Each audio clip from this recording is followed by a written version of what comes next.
ఏదో ధర్నా చేయడానికో కాదు, హ్యాపీగా ఉండేది చెప్పాలి. సో మీరు ఎవరు కూడా అరుచుకోకండి, ఏం చేయండి, కూల్గా నిల్చుంది. ఇవ్వాల్సిన మెసేజ్ అతని చోటుకి బాగా ఎక్కాల, పబ్లిక్ వినాలి కాబట్టి మైక్ అడిగి కూల్గా ఉండవు అంతే. ఏమైందో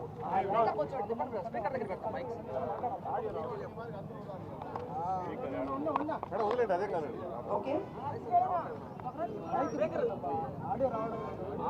ఇందుకు చెవిరెడ్డి గారు రాలేదా? చెవిని రాలేదా? ఫోన్ చేస్తాను, ఎందుకంటే మన కోసం పెట్టుకుంది కాదు కదా ఇది, మనకు చాలా పనులు ఉన్నాయి.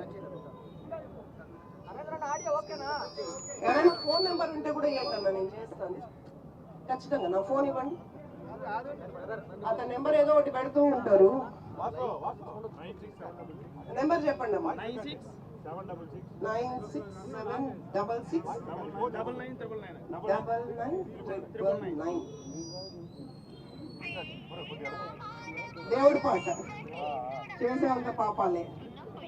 కట్ చేసి ఎట్లా అయ్యో అన్న, కట్ చేసి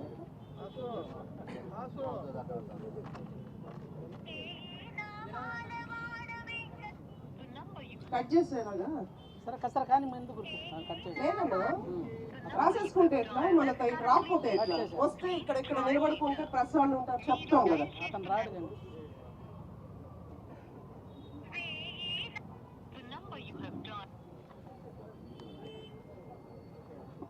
ఇక్కడ ఉన్న పాత్రికేయులకు అందరికీ నా నమస్తే. అండ్ ఎన్నో పనులున్నా, బిజీగా ఉన్నా, రమ్మన్న టైంకి అన్న వాళ్ళందరూ వచ్చారు, కానీ రావాల్సిన వ్యక్తి అయితే రాలేదు. అన్న సూటిగా రాష్ట్రంలో గత 5 సంవత్సరాలు ఆడవాళ్ళని అవమానిస్తూ, ఆడవాళ్ళని అడ్డం పెట్టుకుని రాజకీయం చేశారు. ఇప్పుడు చెవిరెడ్డి గారిని అడుగుతున్నా, చేత కాలేదా అన్న? నాని గారిని ఢీ కొట్టడానికి చేత కాలేదా? నాని గారిని ఢీ కొట్టాలా? నాని గారి ఎమ్మెల్యే ఇక్కడ, నేను కాదు. నాని గారిని ఢీ కొట్టలేక నా గురించి తప్పుడు వార్తలు రాస్తే సమాధానం చెప్పాలా లేదా? ఇక్కడ మేము కూడా 5 సంవత్సరాలు ఉన్నాం. మీ సతీమణి గురించి ఎప్పుడు మాట్లాడలా. ఆస్తుల చిట్టా చాలా ఉంది, మీ సతీమణిది చాలా ఉంది. ఇది తక్కువ, ఇది శాంపలే, కానీ అందరికి డిస్ట్రిబ్యూట్ చేస్తా. నేనే షాప్కి డిస్ట్రిబ్యూట్ చేస్తా. మీకు కూడా ఆ సదవకాశమే నేను ఇచ్చా. రండి, నా పైన నేను లంచం తీసుకున్నానని అభియోగం చేశారు. అది మీ అఫీషియల్ పేజ్లో పెట్టుకున్నారు.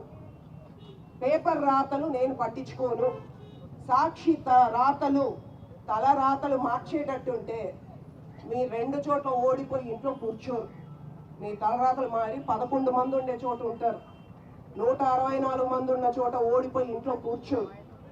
సాక్షి రాతలే తలరాతలు మార్చేటట్టుంటే ఈ చంద్రగిరిలో మాకు 44,000 ఓట్లు వేయరు. మీ సాక్షి రాతలే తలరాతలు మార్చేటట్టుంటే జిల్లాలో ఏ వైసీపీ నాయకులు వాడుకోనంతగా నీ ఇంటి పేపర్ లాగా మీరు వాడుకున్నారు. అంత మీ రాతలకి దమ్ముంటే మాకు ఓట్లు వేయరు కాబట్టి అవి వేస్ట్. మేము అవి వేస్ట్ కూడా మాట్లాడడం, ఎందుకంటే ఇక్కడ చాలా మంది పత్రికా సోదరులు ఇంక్లూడింగ్ సాక్షి, నేను మీ పైన కేసులు పెట్టా వృధా. ఎందుకంటే వాళ్ళు బాగానే ఉంటారు. పాత్రికేయులు పోలీసుల చుట్టూ తిరిగారు లాస్ట్ టైం. ఇప్పుడు కూడా నా సవాల్ ఒకటే, నీ అఫీషియల్ పేజ్లో, వైఎస్ఆర్సీపీ పేజ్లో నువ్వు నాకు పోస్టర్ వేసి పెట్టావు. నాని గారి ఫేసు, నా పేరు స్పష్టంగా రాసి. ఆ మాటకు వస్తే సాక్షి పేపర్లో కూడా నువ్వు ప్రజాప్రతినిధి అని రాసుకున్నావు. ఎవరు తెలియదు ప్రజాప్రతినిధి. మరుసటి రోజు ఎమ్మెల్యే భార్య అని రాసినావు. ఏ ఎమ్మెల్యే భార్య, ఏ ఎమ్మెల్యే సతీమణి, నువ్వు స్పష్టంగా రాయి. అప్పుడు నేను నీ పేపర్ పైన కేసు వేసే చూసుకోండి. స్పష్టంగా నువ్వు నా పేరు పెట్టి రాయి. నేను మళ్ళీ పేపర్ పైన, ఎందుకంటే అది కూడా టైం వేస్ట్, పేపర్ పైన కేసు వేసేది. నువ్వు రాయి, అది కూడా. అది రాయలా.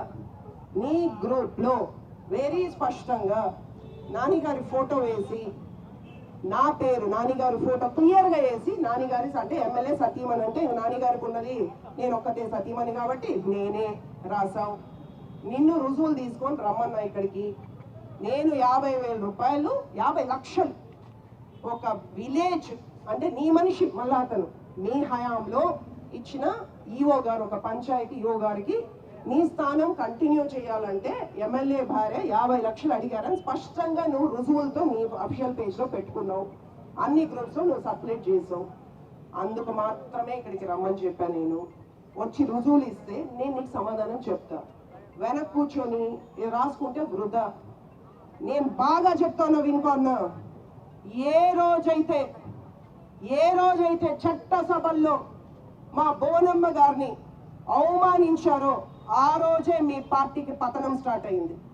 బాగా గుర్తుపెట్టుకో, ఆ రోజే నీ పతనం స్టార్ట్ అయింది. రాష్ట్రం మొత్తం ఆమె కోసం కన్నీళ్లు పెట్టారు, ఒక మహిళని ఇంత అవమానించారని. ఈ రోజు మీ పార్టీ ఓటమికి కారణం అది. ఇదే చంద్రగిరిలో కరెక్ట్ గా సంవత్సరం రేపటికి నన్ను తోయించి నా కాలు వించావు నీ తుమ్మల గుంటులో. నువ్వు అమ్ముకున్న మఠం భూముల్లో, నువ్వు కబ్జా చేసుకున్న మఠం భూముల్లో పేదలు ఇల్లు కట్టుకొని ఉంటే కూల్ చేస్తా ఉన్నారని నాకు పిలుపొస్తే పోతే నన్ను తోయించి నాకు కాళ్ళు వించి కరెక్ట్గా సంవత్సరం అయింది. ఈ చంద్రగిరి నియోజకవర్గంలో నీ పతనం ఆ రోజే మొదలైంది. ఈ రోజు మళ్ళీ చెప్తున్నా, నన్ను నా పైన నువ్వు దాడి చేసే ప్రతిసారి 5 సంవత్సరాలు నువ్వు వెనక్కిపోతావు. ఈ రోజు నువ్వు చేసిన అభియోగం, నన్ను అవమానించిన తీరు రాబో ఎలక్షన్కి నాంది. నేను పోరాటం చేస్తా. నాని గారు సమాధానం ఇస్తా ఉన్నారు, మీరు తుడుచుకొని పోతా ఉన్నారు.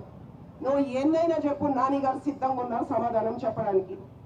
నువ్వు మగాళ్ళతో పోరాడుకోవాలి. ఉద్యోగాలు నేను ఎమ్మెల్యే అయితే నువ్వు నాకు పోరాడు. 29లో వస్తానులే, ఎట్టా 2గా అవుతాయి కదా. ఓ చోట నాని గారు ఉంటారు, ఓ చోట నేను వస్తాను. నేను ఖచ్చితంగా వస్తాను. నేను 33% మహిళలకే ఉండేది. ఆ రోజు నేను వస్తాను. నువ్వు నన్ను ఎలివేట్ చేస్తా ఉండు. మా పెద్ద దృష్టిలో నేను పడతానే ఉంటా. రాష్ట్రం అంతా చూస్తానే ఉంటుంది. ఎస్పెషల్లీ ఈ నియోజకవర్గం కూడా చూస్తూ ఉంటుంది. ఆడాలను అడ్డం పెట్టుకొని రాజకీయం చేస్తావా? 19 నుంచి 24 వరకు ఏ రోజైనా నాని గారు కానీ, మా కుటుంబం కానీ, మీ వైఫ్ గురించి కానీ, ఎవరి గురించి మాట్లాడామా? నీకు సిగ్గుగా ఉండదా? 2018 ఏ రోజు మనం చంద్రగిరిలో కాలు పెట్టాము ఆ రోజు నుంచి నువ్వు నా పైన దాడి చేస్తావు. ప్రాణాలే తీయాలనుకున్నావు. నీకు మానాలు తీసే పెద్ద లెక్క కాదు. మాకు అవమానం చేయాలా అని స్ట్రాటజిక్ గా ఎప్పుడు అసెంబ్లీ ఉంటే అప్పుడు ఒక సృష్టి